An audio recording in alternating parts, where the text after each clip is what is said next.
చేజారిన తరుణం తిరిగొస్తుందా ప్రతి పూటొక పుటలా తన పాఠం వివరిస్తుందా మన కోసమే తనలో తను రగిలే రవి తపనంతా కనుమూసిన తరువాతనే పెను చీకటి చెబుతుందా కడతేరని పయనాలెన్ని పడదోసిన ప్రణయాలెన్ని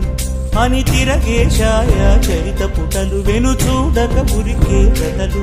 తమ ముందు తరాలకు స్మృతుల చితులు అందించాలా ప్రేమికులు ఇది కాదే విధిరాత అనుకోదేం ఎదురీత 10 నెలలు తనలో నిన్ను మోసిన అమ్మైనా అప్పుడో ఇప్పుడో కననే కలను అంటుందా ప్రతి